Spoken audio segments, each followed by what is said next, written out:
ஃபோனை வேறு எடுக்க மாட்டுறாங்க. ஒரு எமர்ஜென்சின்னு சொன்னாக்கா எப்படி இருக்கு தெரியல, பார்ப்போம். ஹலோ சார், வணக்கம் சார். 108 ஆம்புலன்ஸ்களா சார்? வணக்கம் சார், நான் ஈரோடு கிழக்குலேருந்து பேசுகிறேன். வண்டி 2 வீலரில் வந்துக்கிட்டு இருந்தேன். ஒரு கும்பலாக இருந்தது. என்னென்னு பார்த்தா ஒரு ஆள் மண்டையில் ரத்தம் வந்து அடிபட்டு கிடக்கா இருக்கியா? ஆமாங்க, அதை பார்த்தாக்கா பின்னாடி மண்டெல்லாம் உடஞ்சி ரத்தம் மூளை தெரிகிற மாதிரி இருக்குது. ஆமாம் சார். ஆமாம், இப்போ என்னன்னு விசாரித்ததில் அங்கே அந்த கூட்டத்தில் பார்த்தா எங்கள் தாத்தா நின்றுட்டு இருந்தார். ஆமாங்க, அந்த தாத்தா பேர் பெரியாருங்க. அவரு அடிச்சிருக்கிறாரு. ஒரு குச்செல்லாம் பார்த்தா ஒரே ரத்தம். அந்த காலத்து குச்சி இது. சரியான அடிச்சிருக்கிறாங்க. ஆமாங்க, எல்லோரும் நிற்கிறாங்க, கும்பலாக நிற்கிறாங்க அந்த இடத்துல. இப்போ சீரியஸாக இருக்குது. அது அடிப்பட்டவர் நான் பெரட்டி பார்த்தா சீமான்னு ஒருத்தவருங்க. அந்த அவரு தாங்க, அவரே தான். ஆமாம், அந்த பைத்தியக்கார மாதிரி ஏதோ பேசிக்கிட்டு சுற்றி இருந்தாலும் அவரு தான். என்ன நடந்ததுன்னு தெரியல அப்படின்னு கேட்டால், இப்போ எங்கள் தாத்தாட்ட விசாரிச்சதுக்கு அவரு என்ன விடுறாரு, இல்லைண்ணா பேராண்டி அவன் பைத்தியக்கார மாதிரி பேசிகிட்டு இருக்கான், நாட்டை கெடுத்துருவான் போல இருக்கு, இந்த படிக்கிற பிள்ளைலாம் கெடுத்துருவான் போல இருக்கு, அதனால் வச்சான் ஒன்று தலையில் அப்படின்னாரு.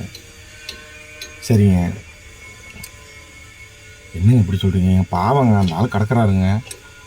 புறம்போக்கா ஆம்புலன்ஸ் வர மாட்டீங்களா?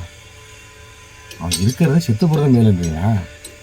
அட சார், அதான் ஏதாவது இருந்துட்டு போகிறான், பொழைச்சி போய் காப்பாற்றி விட்டுருக்கார், பைத்தியம் மரணம் சுற்றி கிடக்கிட்டு சார். வாங்க சார், செத்த வரவே மாட்டீங்களா? என்னங்க அப்படி சொல்கிறீங்க? ஏன்னா உங்கள் மேலதிகாரி எனக்கு யாருக்கான ஃபோன் பண்ணி சொல்லி எப்படி அந்த ஆளை காப்பாற்றி விடுங்க சார். ஏதாவது பண்ணிட்டு கிடக்கிறான்னா நீங்கள் என்னமோ புதுசாக சொல்கிறீங்க. ஐயோ பாவம் சார், அவன் இருக்கிறதோட சாவலாமா? பைத்தியக்காரனா? என்ன போங்க சார், கூட சொல்லாங்க. என்னதான் இருந்தாலும் அவனை காப்பாற்றி விட்டுருவோம். நீங்கள் என்னென்னு பாருங்கள், வண்டியை பாருங்கள். தலைகள்னாலும் வரமாட்டீங்களா? அவன் இருக்கிறதோட சாவறது மேலே இல்லை ஃபோனை கட் பண்ணிட்டுப்பா அப்படின்னு சொல்கிறீங்க. நீங்கள் வருவீங்களா?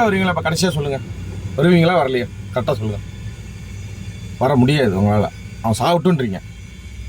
சரி வைங்க, பாரு, ரைட், ஓகே. இப்போ என்ன பண்ணுறதுன்னு தெரியலையே. ப்ரைவேட்டுக்குனாச்சும் அடிப்போம், எப்படியாவது ஆளை காப்பாற்றி விட்ருவோம் பாவம். சார் வணக்கம் சார், நான் ஈரோடு கிழக்குலேருந்து பேசுகிறேன். சந்தோஷ் ஆம்புலன்ஸுங்களா? ஆமாங்க, நான் ஈரோடு கிழக்குலேருந்து பேசுகிறேங்க. கொஞ்சம் ஆம்புலன்ஸ் வேணுமா? அங்கே ஒருத்தர் அடிபட்டு கிடக்கிறாரு, பின்மண்டை பொழந்து கிடக்குது. ஆமாம், எங்கள் தாத்தா அடிச்சு விட்டாருங்க. பேர் பெரியாருங்க. நான் 108 கூப்பிட்டேன், வரமாட்டேன்ட்டாங்க. அந்த ஆள் சத்தா சாப்பிட்டுன்றாங்க. அந்த சீமா இருந்தாங்க, அந்த பைத்தியம் மாதிரி பேசிக்கிட்டு இருந்தாரா அவரை தான் அடிச்சு விட்டாரு. நான் எங்கள் தாத்தாரை கேட்டால் பைத்தியம் மாதிரி வளர்றான், ஊரை கெடுத்துருவான் போல இருக்கு, பிள்ளைகளை கெடுத்துருவான் போல இருக்குன்னு அவன் சொல்கிறான். அந்த ஆள் தாத்தா சொல்கிறாரு. சரிங்க, என்னது நீங்களும் வர மாட்டீங்களா? சாப்பிட்டுன்றீங்களா?